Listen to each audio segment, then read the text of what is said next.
Amis internautes, partout où nous suivez, et si Kabusotu ou Zolanda Busso, j'aimerais vraiment vous encourager à regarder Zion TV. Zion TV, c'est une chaîne qui n'est pas le fruit du hasard. Zion TV, pour ceux qui connaissent la Bible, savent déjà que le nom Zion, Sion, c'est ça au hasard. Donc Zion TV, c'est une vision qui a été donnée donc aux visionnaires de cette télévision. Et j'aimerais vraiment vous encourager à suivre, vous serez édifiés parce que vous n'aurez pas simplement des messages qui vous parlent de la parole de Dieu, qui vous édifient spirituellement, mais la vision est aussi au-delà même de la parole de Dieu, au-delà de la Bible, des émissions aussi culturelles, des émissions politiques qui vous permettront aussi, j'allais dire, d'agrandir votre savoir ou disons d'agrandir votre connaissance puisque la Bible dit « Mon peuple périt par manque de connaissance ». Donc suivez avec attention, soyez nombreux à être fidèles à Zion TV.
Bonsoir chers amis téléspectateurs, très heureux de vous retrouver encore ce soir de mercredi 18 février 2015. Toujours en compagnie de mes fidèles chroniqueurs que vous avez maintenant l'habitude de bien reconnaître. À ma gauche, nous avons Karasoli, qu'on ne présente plus. Et puis à ma droite, nous avons la Cléopâtre Clarisse Yapelego, avec qui nous allons parler aujourd'hui de la parité, sous les thèmes de la parité et l'accès à l'éducation des jeunes filles. Dans le monde, surtout en Afrique. Et sans plus tarder, je vais commencer par laisser la parole à notre bien-aimé Karasoli pour qu'il puisse vous dire un petit mot de bienvenue. Très bien, merci William. Eh bien, bonsoir William, bonsoir Clarisse. Bonsoir, bonsoir. Heureux de vous retrouver pour donc l'émission sur la parité homme-femme. Aujourd'hui, donc le thème est sur l'éducation, l'inégalité face à l'éducation entre les garçons et les filles. Donc le sujet est très important parce que c'est un sujet qui est large et donc qui concerne beaucoup de personnes. Et nous aurons l'occasion donc de développer ce thème qui est très très intéressant. Et nous remercions également les téléspectateurs qui nous suivent depuis très longtemps. J'ai vu sur les statistiques que les 2 premières émissions ont été très très appréciées par nos téléspectateurs. Donc nous leur remercions de nous de nous faire confiance naturellement. Et puis également donc de continuer à nous suivre et à nous donner leurs suggestions sur ces différentes émissions. Oui, voilà. Sans plus tarder, nous allons passer à la Cléopâtre Clarisse Yapelego qui va aussi dire son mot d'introduction pour nos amis téléspectateurs. Merci William. Bonjour William. Bonjour Cara. Je suis contente qu'on se retrouve aujourd'hui encore autour de notre émission préférée, hein, la parité, l'égalité entre l'homme et la femme en tout point de vue. Voilà. Donc, comme Cara le disait, aujourd'hui, c'est le grand moment. Nous allons chroniquer autour de l'inégalité, la disparité entre l'homme et la femme en ce qui concerne l'éducation.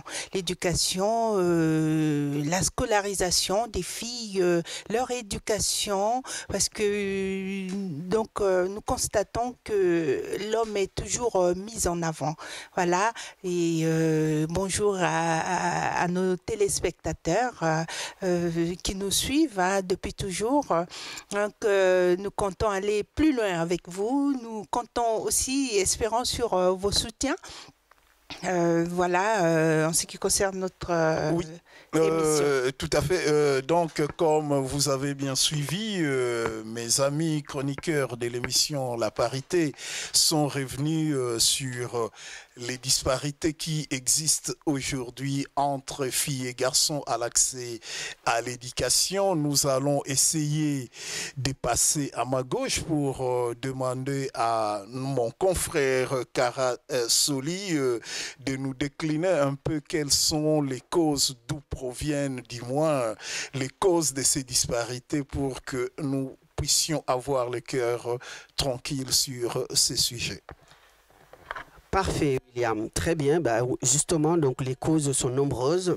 Et je vais vous dire une phrase donc, venant d'un homme que tout le monde connaît naturellement et qui est profondément attaché à l'éducation dans son ensemble, mais surtout l'éducation des petites filles. Donc Nelson Mandela disait « L'éducation est l'arme la plus puissante pour changer le monde ». Et donc cela veut tout dire, ça veut dire que l'éducation est primordiale pour le développement d'une nation, mais ça doit être l'éducation pour tous, que ce soit garçons ou filles. Donc les filles, souvent malheureusement, sont négligées dans l'éducation. Il y a donc, nous allons au cours de cette émission vous dire les pays qui sont un peu réfractaires en matière d'éducation pour les jeunes filles, mais également donc beaucoup de causes, des causes profondes naturellement, donc les coutumes, les traditions. Naturellement, donc les filles sont souvent cantonnées aux tâches ménagères, elles sont souvent aussi orientées vers le mariage ou à des travaux subalternes.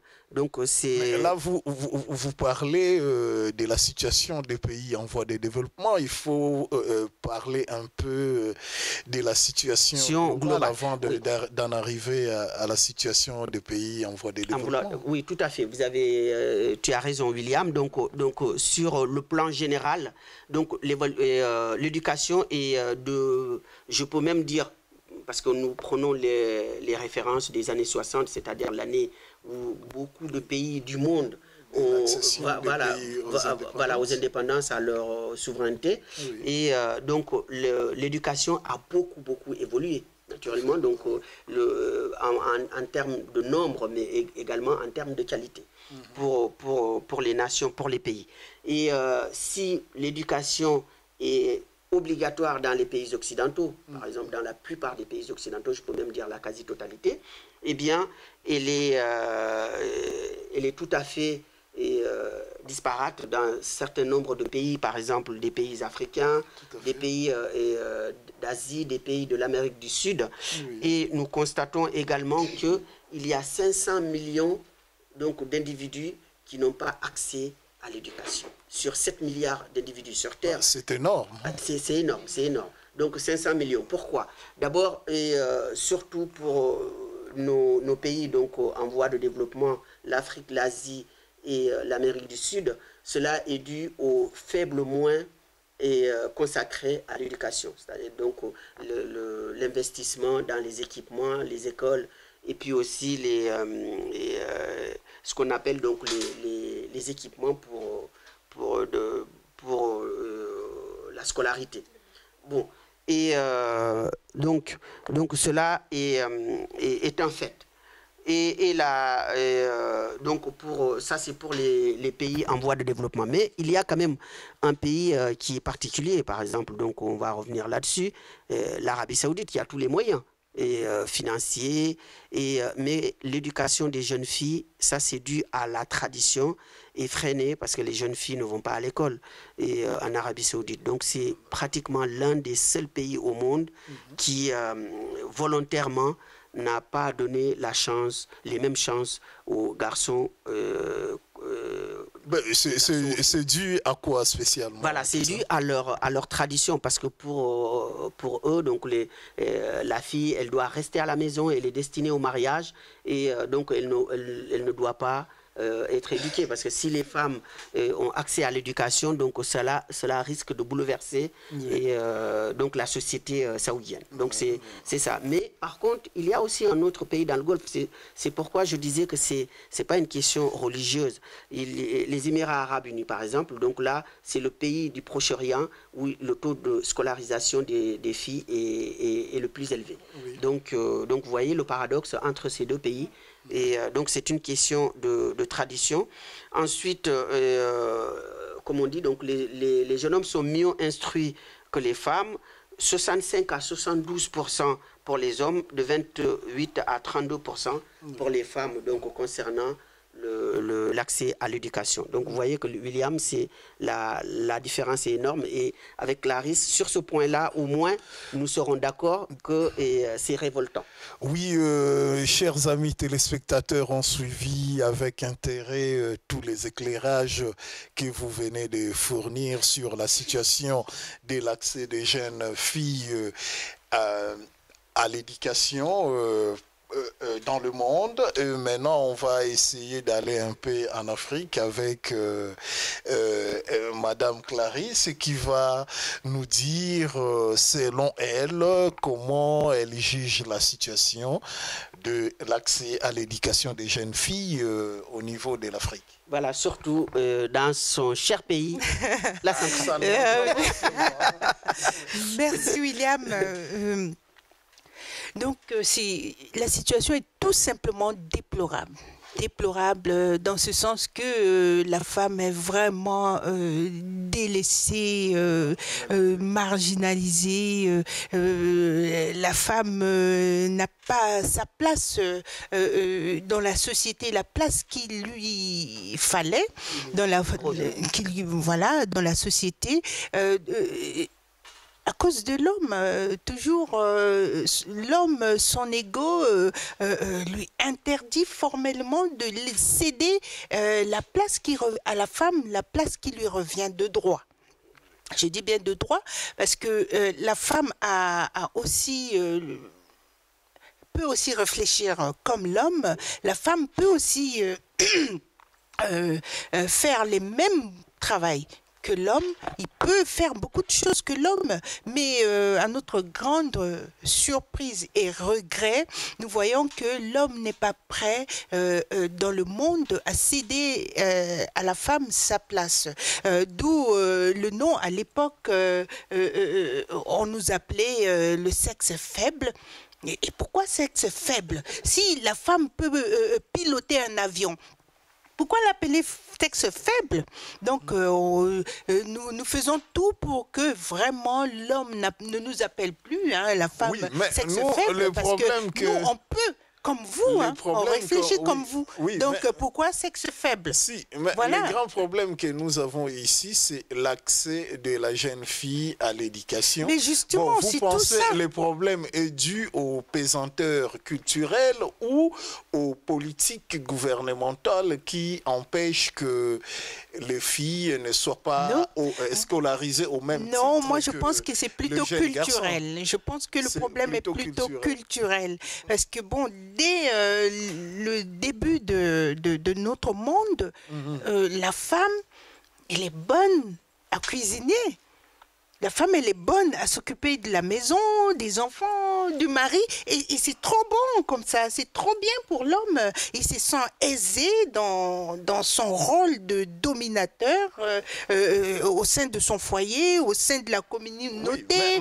Et du coup, non, je vais dire que vous... ce plaisir a fait que l'homme n'a pas du tout l'intention de nous céder la place. Vous plaît, vous avez toujours tendance à victimiser les hommes par rapport aux femmes. Parce que nous avons dit au début, ici en France, nous avons connu des grandes dames comme des Jeanne d'Arc qui sont... Mais oui, mais la fin de Jeanne d'Arc, ça a été comment? On l'a traitée de sorcière, on l'a traitée... Parce que son intelligence était... C'est une femme qui a pris le devant d'elle-même. Voilà, elle n'a pas entendu d'être libérée par des hommes. Il y a eu des grandes dames comme des Simone Veil.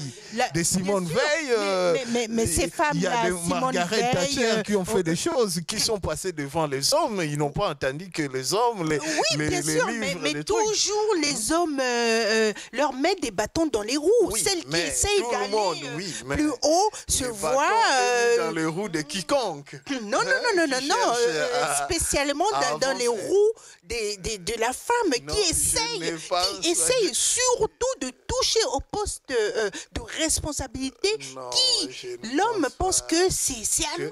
Non, là je pense que essaye d'aller beaucoup plus loin. C'est beaucoup plus les questions d'engagement des femmes dans la société. Ce n'est pas vraiment mais nous nous engageons. La femme s'engage dans la société, mais l'homme nous barre le chemin. Mais faites en sorte de ne plus se faire barrer la route.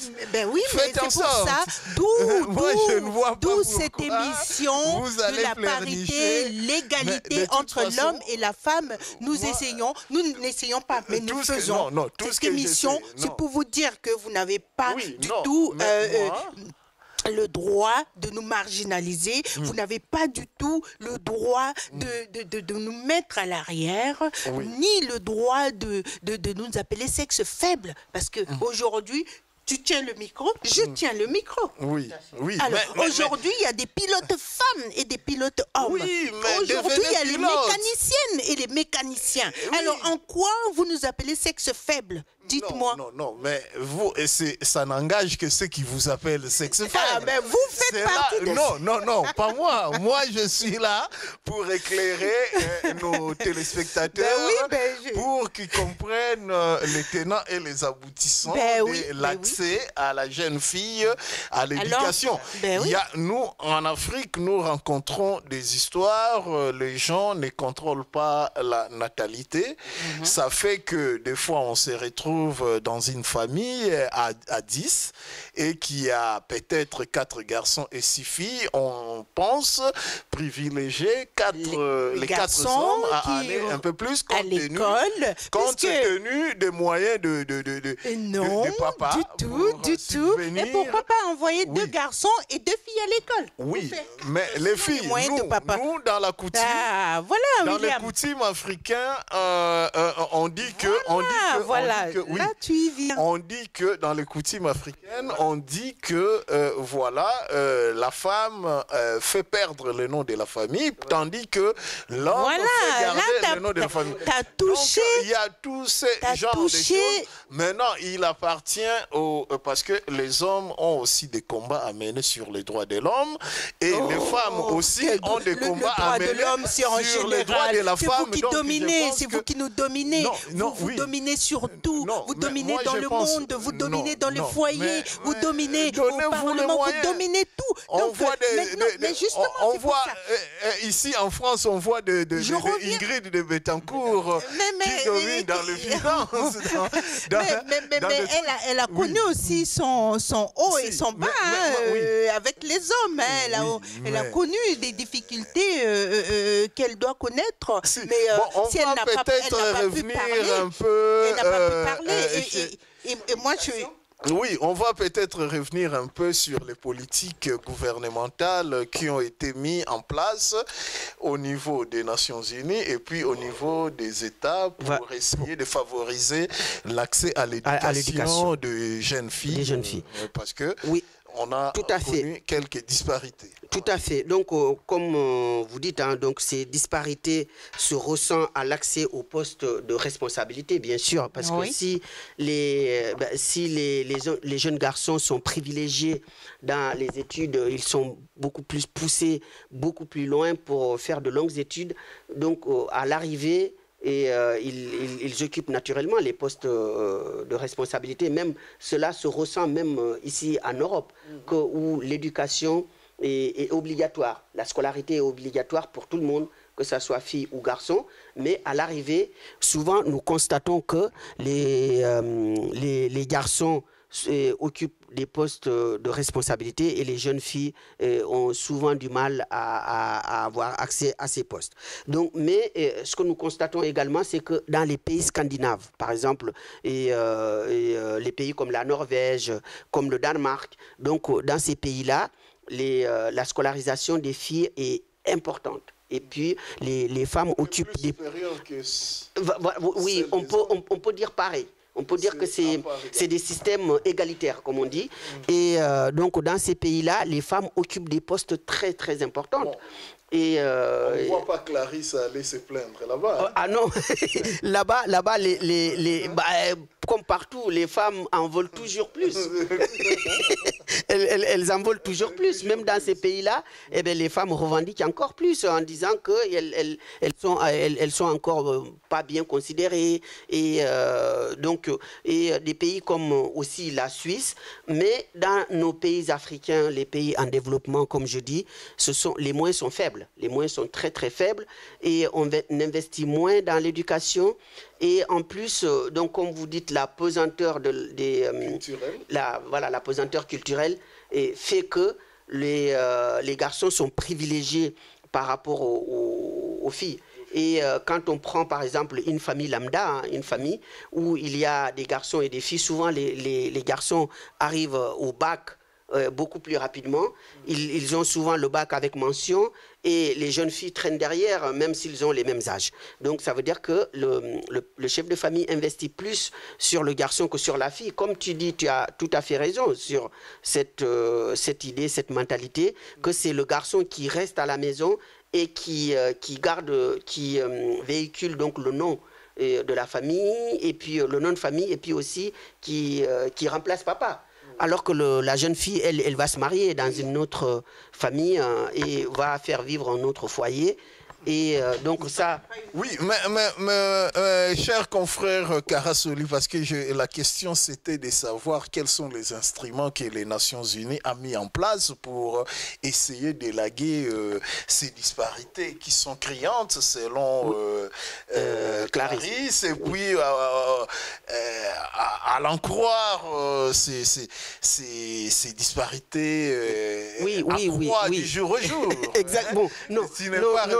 Parce que nous voulons d'abord commencer au niveau des grands ensembles, c'est-à-dire au niveau des Nations Unies, pour voir quels sont les instruments juridiques qu'ils ont mis en place pour favoriser l'accès à l'éducation à la jeune fille. Exactement. Et puis revenir sur chacun des États pour voir comment les États s'organisent. Parce qu'il s'agit d'élaguer un peu cette disparité-là pour faire plaisir à Clarisse quand même. Tout à fait. Alors, donc, sur le plan international, concernant les Nations Unies, c'est vrai que depuis que l'Égyptien Boutros Ghali était secrétaire général des Nations Unies, donc il y avait une politique qui a été mise en place pour favoriser l'accès des jeunes filles à l'éducation. C'est-à-dire d'abord pour augmenter le taux de scolarisation dans le monde et par le biais donc de certains nombres d'organismes comme l'UNESCO, l'UNICEF aussi, comme l'UNESCO, voilà, objectifs des millénaires tout aussi, à fait, comme l'UNESCO, comme l'UNICEF, et donc ils ont aussi donné des budgets aux pays en développement des crédits énormes. Hein. Beaucoup de pays en développement en ont bénéficié. On se demande où sont partis ces crédits parce que les écoles... Ça, c'est une autre question. Voilà. Et ça c'est l'homme. Ça, c'est une autre question. Où est-ce que vous avez mis l'argent, les aides les dirigeants voilà. sur place. Il n'y a pas eu de mécanisme de suivi. Voilà, suivi. Voilà, c'est exactement le problème. C'est que les Nations Unies financent, mais ils n'ont pas mis de mécanisme. Ils n'ont pas mis de mécanisme de suivi pour pouvoir contrire. Et donc, si cet argent est réellement utilisé... Et donc, on dirait que l'homme vire la femme pour avoir la notoriété sur... mais ce n'est pas seulement les hommes qui sont au pouvoir, les femmes aussi sont au pouvoir. Parce que savoir quelles sont les sanctions que les Nations Unies a prévues pour sanctionner des gouvernements à qui il a remis de l'argent qui n'ont pas accompli la mission assignée. En tout cas, à ma connaissance, jusqu'à présent, il y a pratiquement... Larissa a quelque chose à... Oui, je dis, pour répondre à William, il y a l'impunité qui sévit dans le monde. Voilà, jusqu'à présent, on ne dira pas que c'est seulement en Afrique qu'il y a l'impunité, mais en Europe, dans le monde, tout le monde fait des coups bas, des cachotteries, et tout le monde le sait, et tout le monde ne veut pas se le dire. Parce que dans le monde actuellement, il y a des pays où les enfants sont scolarisés sous des pailles.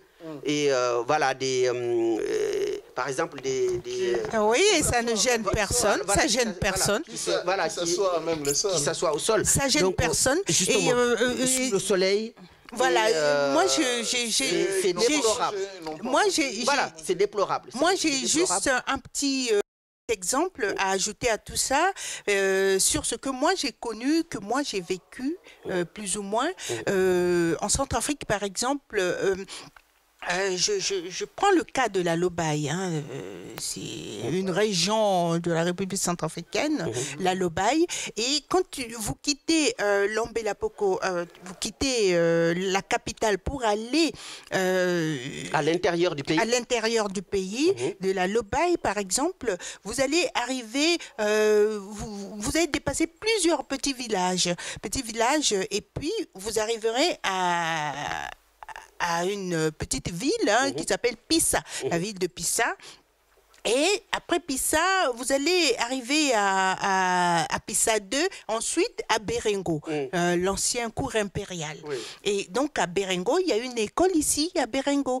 Mais tous les autres petits villages, quand vous quittez la capitale pour y aller, moi, un jour, je passais en voiture, je vois des toutes petites filles qui marchaient à pied de Pissa, des kilomètres pour aller à Berengo à l'école. Et je me suis arrêtée, je les ai prises pour les déposer et c'est déplorable. Oui, c'est vraiment, ça fait mal que en 21e siècle, les petits-enfants de 7-8 ans peuvent faire des kilomètres rien que par souci de s'instruire, par souci d'aller à l'école et de devenir quelqu'un. Voilà. Donc ça, c'est des choses qu'il faut voir, qu'il faut éradiquer, qu'il faut donner une solution à tout ça. Et les gouvernements, ils sont là. Il y a le gouvernement, il y a un ministre de l'Éducation nationale qui ne voit pas tout ça et qui... Non. Et surtout, je vais vous dire, William, donc de l'an 2000 en 2012, et les Nations Unies ont financé plusieurs milliards de dollars pour l'éducation parce que c'était pratiquement le domaine qu'ils veulent mettre le paquet. Donc, ils ont financé beaucoup de pays d'Afrique pour l'éducation, mais certains ont construit ces abris en paille pour les élèves. Donc, ensuite, ils ont envoyé des instituteurs et ils ont fait des rapports aux Nations Unies pour leur dire que, ça y est, ils ont construit des écoles. Et voilà, donc ça veut dire que, bon, ils ont mis, c'est vrai, des écoles, mais ce n'est pas des écoles que les Nations Unies ont financées.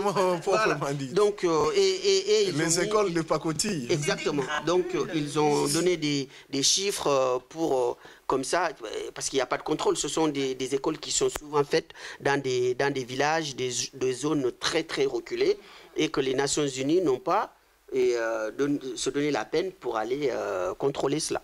Voilà. Oui, je voulais dire, parce qu'on n'a pas vraiment beaucoup mis l'accent, parce que j'avais vu au tout début de l'émission, Clarisse avait déjà sorti ses ongles pour sauter sur tout ce qui bouge, Oui. parce que on disait que, et c'est à l'en croire, et les jeunes filles, Voilà, comme d'habitude, c'est la photo. c'est la reine des jeunes filles qui sont toujours discriminées. Mais Voilà. les situations que vous venez de décrire d'accès à l'éducation, alors ça frappe tout le monde. Ce sont les gouvernements qui font en sorte qu'il n'y ait pas de quotas, qui ne respectent pas des quotas d'accès à l'éducation. Ça, ce sont des choses qui sont un peu déplorables. Donc, les jeunes garçons sont tout autant victimes que les jeunes filles dans l'accès à l'éducation. Oui, hein. oui, Donc, bon, il sur ne ça, s'agit c'est pas vrai qu'il y a vraiment les que garçons, ce n'est pas... Concret. Oui. Je vous donne un exemple concret. Si vous me dites que les garçons sont aussi victimes, je dis non, les garçons ne sont pas victimes. Je prends toujours le cas de... La République centrafricaine, hein, l'Afrique centrale, la CEMAC, il y a eu à l'époque... du gouvernement. Oui. Je ne pense Oui, pas. parce que depuis, on sait que les objectifs des millénaires avaient décrété la scolarité gratuite, au moins primaire, gratuite, mais et ça ne se fait pas aujourd'hui. À l'époque, les jeunes garçons aussi sont victimes de tout ça. à l'époque, Donc, il n'y a pas que à l'époque, les jeunes filles. en République centrafricaine, je parle encore de cette disparité. En République centrafricaine, à l'époque, sous le règne de l'empereur Bokassa, parce que bon, on le sait tous que c'est lui qui a fondé l'armée centrafricaine au tout début de notre République. Il a fondé l'armée centrafricaine. Et nous savons tous que c'est quelqu'un qui a donné beaucoup d'ouverture à la femme, hein, qui avait le souci. Oui, c'est normal parce qu'il avait quand même beaucoup de femmes. Il en avait une cinquantaine, non? La question n'est pas là. C'est pas la parité chez lui. La question n'est pas là. Oui. La question est de valoriser au moins cet homme qui avait donné sa chance à la femme. Vous savez, il avait même un Premier ministre femme. En la personne de Madame Elisabeth Domitien, qui n'était pas instruite, mais elle était la meilleure première ministre de la République centrafricaine. Elle avait très bien fait parce que justement l'empereur Bokassa lui a donné l'occasion d'être ce qu'elle a fait. Ça, nous lui tirons notre chapeau par rapport à ça. Et c'est ça que nous demandons aux hommes, à nos dirigeants, donner la femme, l'égalité entre l'homme et la femme. Et de lui donner sa chance. Donner sa chance à la femme pour que la femme aussi ait la possibilité de... Et ce dont je voulais parler au tout début, donc ce fondateur de l'armée centrafricaine a créé aussi l'école des enfants de troupe. Donc, c'est une école militaire. Donc, et c'était adressé qu'aux petits garçons. Donc, ils rentraient dans les maîtres. Ils rentraient là, tout jeunes. Et puis, ils grandissaient là-dedans. On formait les officiers. Et ce qui était déplorable, c'est qu'il n'y avait pas des filles. Alors que les filles aussi pouvaient rentrer dans l'école des enfants de troupe et devenir aussi officiers de l'armée. Voilà. Tout à fait. En tout Vous cas, voyez, vraiment, on a bien ça, c'est compris. une disparité. On a bien compris qu'il y a encore beaucoup de choses à faire sur ces points. Donc, nous allons essayer de prendre une petite pause, le temps de souffler avec une page publicitaire et puis nous y reviendrons dans notre deuxième partie de l'émission. Merci, à bientôt. À tout à l'heure.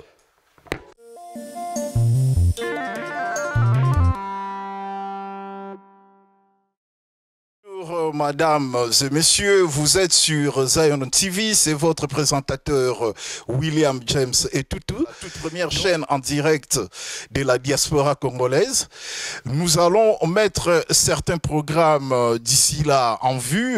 Il y aura des reportages, des journaux télévisés, il y aura toutes sortes d'activités que vous voulez promouvoir sur votre chaîne de télévision.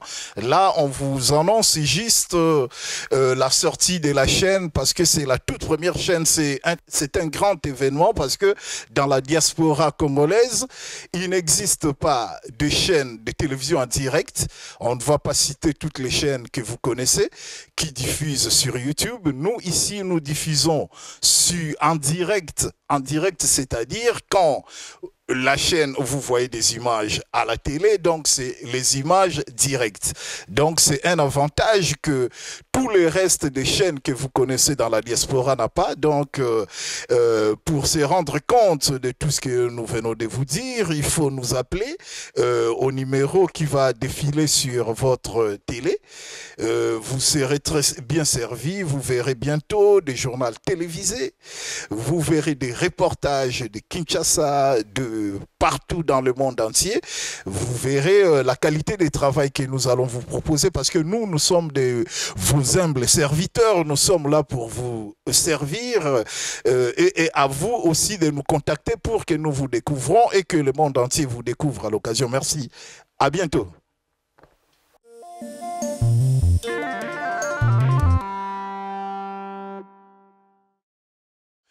Bonsoir, chers amis téléspectateurs.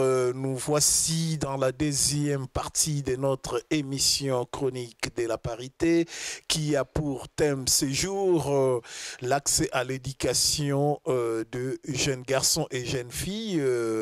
Nous allons sans plus tarder passer à la prochaine question de savoir quelles sont les disparités observées aujourd'hui entre les jeunes garçons et jeunes filles dans l'accès à l'éducation.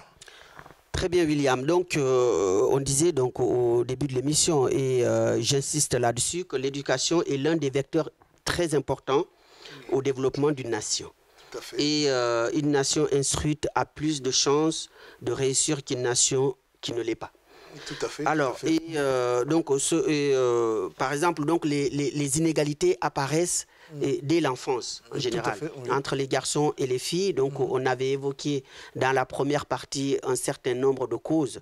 Et, par exemple, les causes culturelles, et puis aussi les causes structurelles, et avec le manque d'infrastructures, le manque d'investissement des États dans l'éducation, voilà, qui est donc le domaine le plus primordial et qui est l'un des domaines les plus importants pour le développement d'une nation.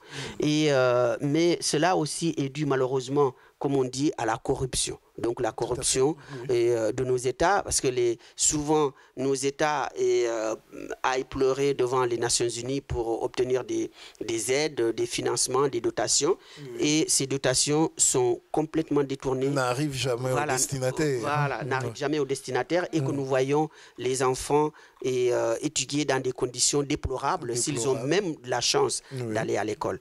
Et donc cela est tout à fait révoltant. Et donc, moi, ce qui est normal en quelque sorte, c'est que d'abord, pour permettre aux familles, William, de pouvoir envoyer les jeunes filles à l'école, il faut aussi mener une campagne de sensibilisation et une campagne d'information. Il faut informer les familles de la nécessité et puis aussi l'importance de la scolarisation des jeunes filles qui peuvent tout autant réussir comme les jeunes garçons. Et investir là-dessus, qu'il faut aussi mettre les moyens que le père de famille, il peut aussi investir sur sa fille comme sur son garçon, parce que les deux peuvent réussir, les deux ont les mêmes intelligences. Et donc, en plus de ça, ceux qui donnent les moyens, par exemple les Nations Unies, ils doivent avoir la possibilité de contrôle. Je voulais dire, parce que vous venez de souligner quelque chose de très important, de sensibiliser les parents à investir dans l'éducation des jeunes filles, parce que jusque-là, c'est pas encore ça. Oui. Est-ce que pensez-vous que la presse a un rôle à jouer aussi dans la sensibilisation de parents pour que nous obtenions l'accessibilité beaucoup plus facile de jeunes filles à l'éducation par rapport depuis leur cellule de base? Absolument, oui, oui, la presse a un rôle important à jouer. Je vais même dire à Clarisse que surtout, il y a aujourd'hui la presse est très féminisée. Il y a beaucoup de femmes journalistes, beaucoup de femmes attachées de presse, beaucoup de femmes qui travaillent. L'homme a jugé bon de céder à la femme. Beaucoup de femmes qui travaillent. Donc, et puis aussi Clarisse, et puis l'enseignement égal est très féminisé. L'enseignement aussi est féminisé. Donc maintenant, c'est que l'homme a jugé bon. Les femmes ont ces deux armes entre les mains. Oui, mais moi, ils ont l'arme, l'enseignement est très féminisé dans beaucoup de pays. Mais c'est que je voulais un peu souligner rapidement par rapport à Clarisse, parce qu'elle s'oppose à tout. Hein. Oui. Ouais. Donc, je vais dire qu'aujourd'hui, quand vous arrivez dans tous les cours et tribunaux des pays développés, vous verrez que des femmes. Que des femmes, oui. Que des femmes qui sont des juges, qui sont tout ce que tu veux. Donc, il y a des corps. Voilà. C'est généralisé. C'est généralisé au niveau des pays. Non. Oui. Bon, on va lutter pour ça. Oui, parce que les pays en voie de développement, c'est ça. Même ici en Europe, si je veux bien dire, ici en France, même j'ai des amis hauts responsables qui me disent vraiment, Clarisse, c'est difficile pour nous aussi. On occupe les mêmes postes, mais le salaire n'est pas pareil. Le salaire est différent. Oui, les salaires sont différents. C'est pas normal. Oui, tout à fait. Donc, égalité. Donc, oui, c'est vrai. Mais, tout ça pour nous dire que toi, femme, t'as pas ta place là. Concernant l'enseignement et l'éducation, c'est vrai dans les pays en développement. Oui. Donc, 67% des jeunes scolarisés sont des garçons et il n'y a que 33% pour des filles. Ça, c'est l'ensemble. Ça, c'est global. Donc, il y a quand même des disparités entre les pays. Et, par exemple, les pays... Mais justement, par rapport à cette disparité que tu fais allusion, nous avons un pays comme l'Angleterre qui a une reine. Oui. Est-ce qu'on peut dire aussi que là-bas, les femmes souffrent autant? Parce que nous avons aussi des pays scandinaves. Oui.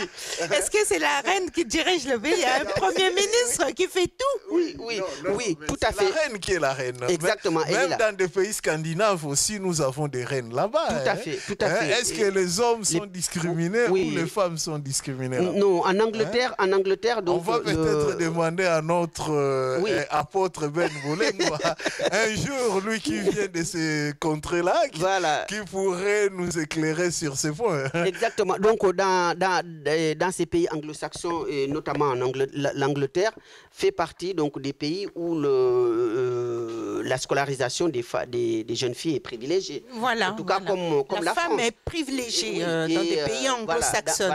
Mais aux États-Unis, on ne s'amuse pas avec le droit de la femme. Les femmes occupent des postes très importants et rémunérés avec. Voilà. Donc à tâche égale, donc ils ont les mêmes salaires que les hommes. Voilà. Mais c'est une question de mentalité alors. Voilà, ça c'est mentalité et culture. Les pays latins, par exemple les pays latins, la France, l'Italie, l'Espagne, le Portugal, entre autres, dans ces pays-là où souvent les femmes sont marginalisées. N'aie pas peur on peut marginaliser. En quelque sorte. Donc, et nos pays africains, comme ces pays-là sont en grande majorité colonisés par les Latins. Voilà. Donc, du coup, nous avons pris malheureusement ces mauvaises habitudes. Pour une fois, on est d'accord sur ces mauvaises habitudes de ces pays-là. J'allais te poser la question de savoir, parce que tu dresses aussi un tableau sombre, je voulais savoir si la situation est réversible ou irréversible. Et bien évidemment que rien n'est irréversible. La situation, elle peut évoluer. D'ailleurs, elle évolue dans le bon sens. D'ailleurs, elle évolue dans le bon sens parce que pourquoi maintenant on voit beaucoup de jeunes filles, les femmes s'investissent. Nous commençons à parler de tout ça. C'était un sujet tabou. Surtout, elles s'investissent depuis la nuit de temps. Surtout, elles s'investissent parce qu'elles occupent des postes importants. Mais est-ce que vous par exemple, dans les instances internationales. En tout cas, ne nous parle pas de ces postes importants parce que tu sais bien qu'il y a trop aux Nations Unies, donc elles pèsent dans les décisions. Est-ce que vous nous laissez faire notre travail sans vous introduire là-dedans pour nous mettre des bâtons dans les roues? Je te rappelle que la directrice actuelle du FMI, c'est une femme, Madame Lagarde. C'est une Lagarde qui a été ministre de l'économie de la France. Voilà. Donc, n'est jamais justement, donc elle n'est jamais contente. Ces genres de femmes pèsent lourd dans des décisions parce qu'elle est dans voilà, il y en a très peu. Donc nous réclamons la majorité, nous réclamons l'égalité. Oui, je veux dire l'égalité, donc c'est à vous de conquérir votre égalité. C'est à vous. Oui, personne ne laissera l'égalité à personne. Les femmes françaises ont conquis. Les femmes françaises ont conquis le droit de vote. Les femmes françaises ont conquis le droit de vote. D'accord, par le combat, par des manifestations, par toutes sortes de moyens. Voilà, par des luttes. Donc les femmes africaines aussi doivent s'organiser pour lutter. Si elles s'organisent, elles luttent, elles essayent. Hein, voilà. Bon, reste à savoir quand est-ce que ça va aboutir tout ça. Et je reviens sur la question de Cara tout à l'heure. Il a dit qu'on doit informer les parents sur la nécessité de laisser leurs enfants aller à l'école et tout ça. Mais les parents dans l'arrière-pays, les parents ne s'opposent pas à ce que les enfants aillent à l'école. Mais c'est l'opportunité, l'occasion. C'est la logistique qui fait défaut. Ouais. Comment est-ce que je venais de dire, l'enfant peut faire des kilomètres, 10 kilomètres pour aller à l'école, 15 kilomètres pour aller à l'école à pied? Comment tu peux c'est intolérable ce genre de choses. Voilà. Donc nous attirons plutôt l'attention des gouvernements, oui. des pays en voie de développement, que s'ils sont là, c'est pour le peuple. Donc ils mettent les moyens à disposition de ceux-là. S'ils ne peuvent pas construire des écoles dans des petites villes, alors dans ce cas-là, il y a l'écart. Ils peuvent mettre aussi des cars à disposition pour emmener ces enfants-là à l'école à des kilomètres et les ramener à la maison. Et favoriser aussi les parents. On ne peut pas construire un pays que dans la capitale et que l'arrière-pays, les gens souffrent, ne peuvent même pas... s'occuper de leurs enfants qui vont à l'école. Et ces enfants qui vont à l'école, moi, c'est ce que j'ai vu, que je dis, hein, ils vont à l'école, mais reste à savoir, est-ce qu'ils ont pris leur petit déjeuner pour aller à l'école? Non, ils n'ont pas pris leur petit déjeuner. Est-ce que c'est parce que les parents n'ont pas voulu leur donner? Non, les moyens manquent. Donc, la plupart des temps, très tôt le matin, ces parents-là partent au champ et les enfants sont abandonnés à eux-mêmes. Ils attendent l'heure de l'école et ils partent comme ça à l'école. Donc, le ventre vide, c'est au gouvernement de remédier à tout ça. Il y a les petits moyens que le gouvernement peut mettre à disposition. Dans ces arrière-pays, ils n'ont pas besoin de beaucoup de moyens. Donc, nous attirons vraiment l'attention de l'ONU, de l'UNICEF, de toutes ces de l'Union européenne, de la France, tous ces organismes internationaux pour appuyer l'éducation des enfants. Ils veulent bien aller à l'école, mais on ne peut pas travailler le ventre vide, on peut pas... tout ça tourne autour... c'est tout un ensemble des choses. Hein. Il faut que les parents aient des moyens pour pour nourrir leurs enfants et les envoyer à l'école. Parce que nous le savons tous, si ventre affamé, voilà. Donc, ça aussi, ça a contribué à l'échec des filles à l'école. Ça a contribué. Oui, parce que la fille, elle n'a pas de moyens pour continuer. Elle s'est dit, bon, j'ai d'autres options. L'autre option, c'est le mariage.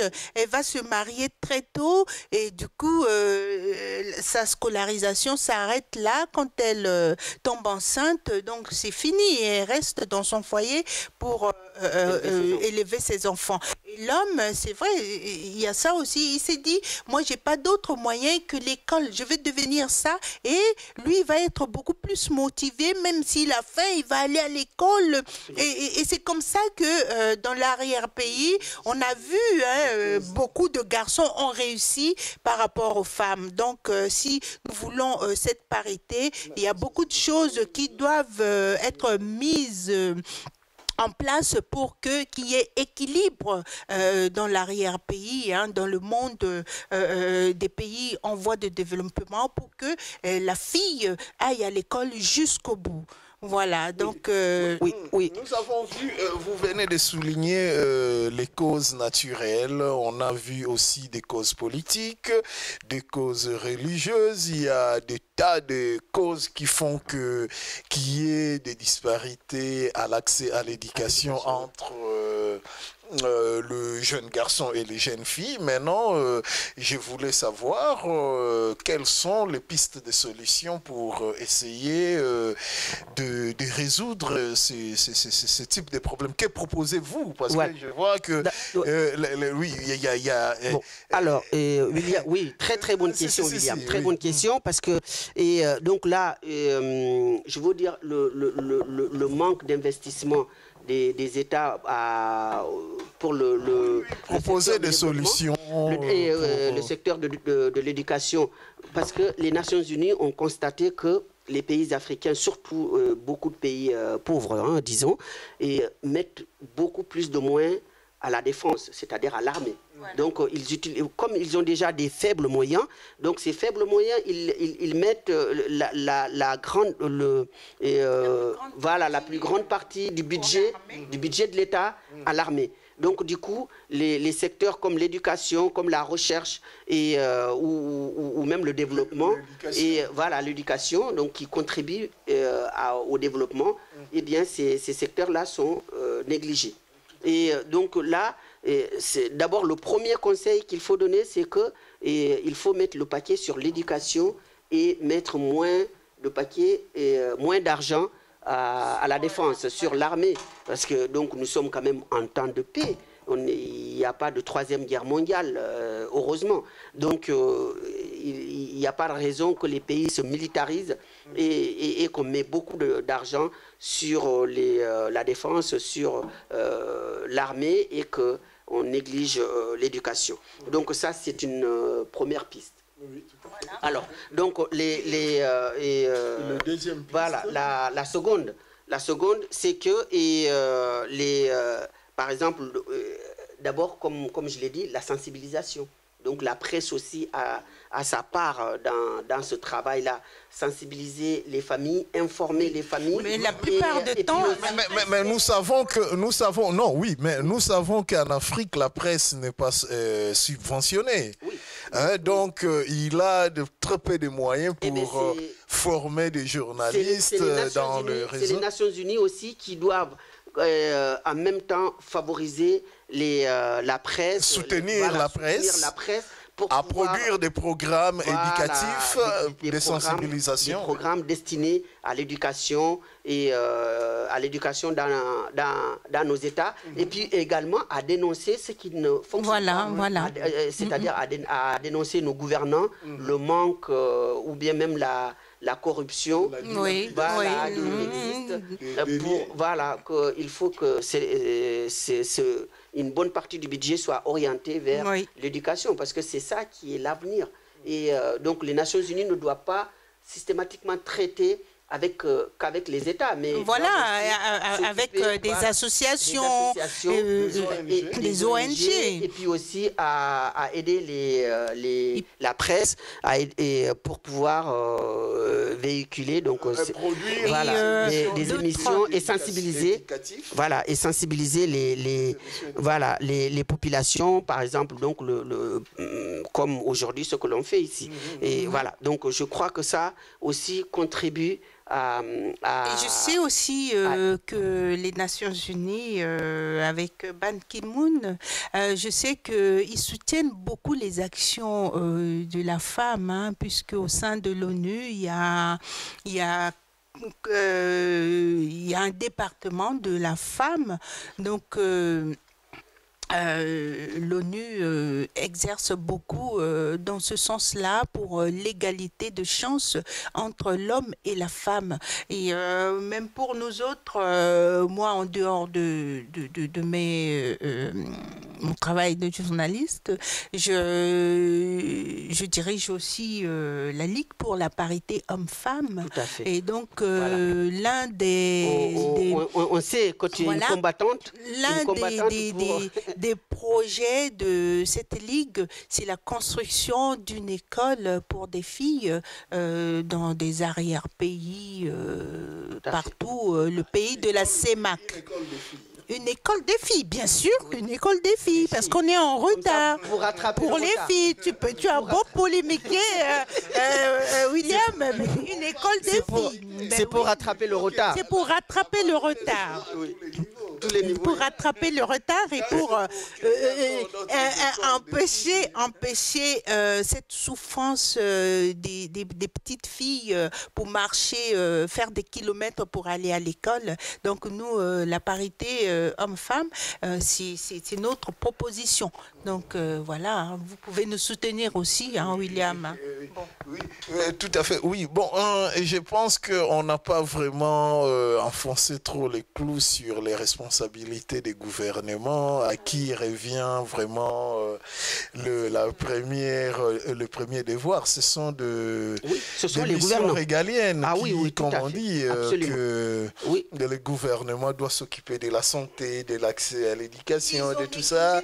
Mais on ne comprend pas, vraiment, on n'a pas assez enfoncé le clou sur ça. Qu'est-ce que tu peux trouver encore à redire par rapport à les responsabilités de William, exactement, tu as touché ce qu'on dit, voilà, le nœud du problème. C'est que l'éducation, dans certains budgets africains, et l'éducation vient souvent en 5e position. Alors que, voilà, malheureusement, alors qu'on a dit qu'un pays, l'éducation doit être prioritaire. Mais un certain nombre de pays, surtout de l'Afrique subsaharienne, et l'éducation, le budget de l'éducation arrive en 5e position, et largement derrière le budget de l'armée, donc, et souvent même derrière le budget du sport. Voilà, donc de la jeunesse et des sports. Donc on privilégie le sport, on privilégie l'armée, la défense, et on néglige l'éducation. Donc le peu qui est affecté à l'éducation, c'est pour le garçon. donc et en plus de cela, si les garçons sont privilégiés par rapport aux jeunes filles. Mais Clarisse, je vais te dire aussi une chose, c'est que, comme disait William, donc tu aimes victimiser les filles, mais je vous dis qu'aussi elles sont... C'est la réalité, c'est la vérité. Je te dis aussi quelles sont leurs responsabilités. Souvent les filles qui ont eu la chance d'aller à l'école, donc elles se contentent du peu. Et des fois, elles arrivent au collège, au lycée, elles commencent à se... Mais c'est vous qui nous avez inculqué ça. Comme pour des mannequins. Ouais. Et donc, il faut porter des vêtements de marque. Et c'est pas les garçons qui font ça? Les garçons le font aussi. Et souvent, donc, elles négligent l'école par rapport à l'habillement, à la frime, à l'habit. Et donc, elles rentrent beaucoup plus tôt dans la vie. Et malheureusement... C'est aussi cette mentalité que nous essayons de communiquer pour enlever ça de la tête des jeunes filles. Tout à fait. Parce que bon, c'est aussi cette marginalisation depuis leur bas âge. Et elles voient que la femme est bonne à faire ci, à faire ça. La femme n'est pas bonne pour la politique, elle n'est pas bonne pour des grands postes. Et elle se dit, mais à quoi bon que j'aille à l'école d'aller loin. Si loin pour finir pauvre secrétaire ou mère de famille. Oui, mais... Et parfois, elle s'oriente comme ça. Oui, mais... Et parfois, la cause de ce déséquilibre, c'est plutôt le manque de moyens des parents. Elle n'a pas. Et du coup, si elle mange pas bien pour aller à l'école, elle se dit, bon, comme c'est comme ça, je suis femme, je peux vendre mon corps pour être bien, m'acheter tout ce que je veux. Donc, on peut pas sanctionner ce genre de choses. Donc, d'où l'importance de donner des moyens aux parents. Parce que, William, l'éducation de base, je vais juste ajouter un mot. Donc, l'éducation de base revient aux femmes. Vous savez, donc c'est voilà, voilà, l'éducation des enfants revient aux femmes normalement. Donc cette femme doit être instruite, parce que c'est elle qui est en contact direct avec les enfants, c'est elle qui contribue beaucoup à l'éducation des enfants. Donc elle doit être... Non, on est d'accord sur ça. Je dis, elle doit être instruite parce que c'est elle... Instruite pour son propre épanouissement. Épanouissement, oui. Et puis aussi pour transmettre cette connaissance. L'homme que tu es. Oui, j'allais dire... Non, parce que j'ai noté deux points là. Je viens de... Oui. Mais... Oui, Carasoli, je viens de noter deux points importants ici pendant que Clarisse parlait. Et donc, ici, nous avons le problème de rééducation de la femme. Parce que dans notre conscient, à tous, nous avons l'idée que la femme est marginalisée. Oui. Mais quand vous regardez par exemple l'encyclopédie des femmes célèbres, vous verrez qu'il y a des femmes qui ont fait même des choses plus que des hommes. Absolument. Donc il faut maintenant entraîner les femmes, les enlever l'idée. Non, il faut peut-être enlever cette idée que la femme est toujours derrière l'homme, l'insérer la parité dans leur conscient pour qu'ils puissent voir qu'elles aussi, elles n'ont pas que des jipettes, elles peuvent, et elles peuvent aussi entrer dans l'encyclopédie des femmes célèbres en faisant quelque chose de bien dans l'humanité. Nous avons vu par exemple le savant Louis Pasteur, qui a travaillé avec sa femme pour trouver des vaccins. Nous avons vu des Marie Curie et Pierre Curie. Nous avons connu beaucoup de choses. Il faut éduquer les femmes dans ce sens-là et puis ne pas les laisser dans le rôle de Clarisse, là, de toujours pleurnicher comme quoi que, voilà, elle voit des bâtons dans les roues des femmes partout. Je dénonce, je pleurniche pas, je dénonce. Je dénonce la mauvaise manière de l'homme qui marginalise la femme. Je dénonce. Eh ben, donc là, je saisis l'occasion. Aujourd'hui, c'est quand même la Saint-Valentin. Donc, bonne fête de Saint-Valentin à tous nos téléspectateurs, bonne fête de Saint-Valentin. Voilà. Nous souhaitons beaucoup de bonnes choses, beaucoup d'amour. Et puis, bon, voilà. Voilà, aux téléspectateurs et aux téléspectatrices, naturellement, aujourd'hui, cette journée de Saint-Valentin. Sur ces notes de Saint-Valentin, une note un peu joyeuse que nous quittons avec nos amis téléspectateurs dans l'espoir de les retrouver le plus vite possible dans notre prochaine édition de notre émission de la parité avec qui aura comme thème le droit de la femme, l'égalité entre l'homme et la femme. Donc nous y reviendrons le mercredi d'après. Donc restez toujours connectés sur Zion TV. Vous serez très gâtés avec nos précieux programmes que nous mettrons dans le jour futur bientôt pour vous. Donc, pour finir, nous avions Daniel Kanga derrière la caméra et puis Glody Kanga à la régie d'antenne. Et puis, il ne me reste plus qu'à saluer Clarisse pour ses brillantes interventions.